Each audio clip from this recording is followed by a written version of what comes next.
পালাবো না। কোথায় পালাবো? 24-এর গণ-অভ্যুত্থানের সময় পালাবো না করেও ঠিকই পালিয়ে গেছেন ওবায়দুল কাদের। নিজে পালালেও ফ্যাসিস্ট হাসিনার দলের এই সাধারণ সম্পাদক বিপদে ফেলে গেছেন দলীয় নেতাকর্মীদের। অপরদিকে বর্তমানে আরামায় সেই দিন কাটাচ্ছেন তিনি, কিন্তু হাসি খুশির দিন শেষ। এখন প্রশ্ন হলো, এবার কোথায় পালাবেন ওবায়দুল কাদের?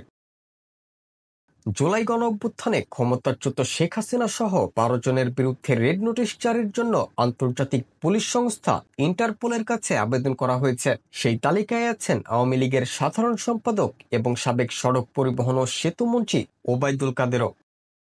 ইন্টারপোলের রেড অ্যালার্ট বা রেড নোটিশ হচ্ছে এমন একটি আন্তর্জাতিক সতর্কবার্তা যার মাধ্যমে কোনো দেশ আন্তর্জাতিক অপরাধে অভিযুক্ত বা পলাতক আসামিকে বিশ্বের অন্যান্য দেশে খুঁজে বের করার জন্য সহযোগিতা চায়। সদস্য রাষ্ট্রগুলো এই ব্যক্তিকে খুঁজে বের করে আটক করে নিজ দেশে ফেরত পাঠাতে সাহায্য করে।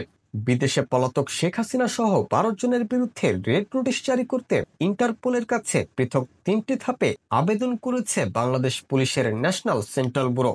এনসিবি সংশ্লিষ্ট আসামিদের বিরুদ্ধে আদালতের আদেশ সহ প্রয়োজনীয় তথ্যাদি ইন্টারপোল সদর দপ্তরে পাঠিয়েছে।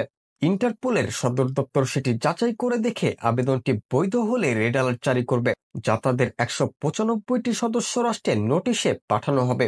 এই নোটিশে আসামির ছবি, পরিচয়, অপরাধের ধরন এবং কোথায় তাকে খুঁজে পাওয়া যেতে পারে সে সম্পর্কিত তথ্য থাকে।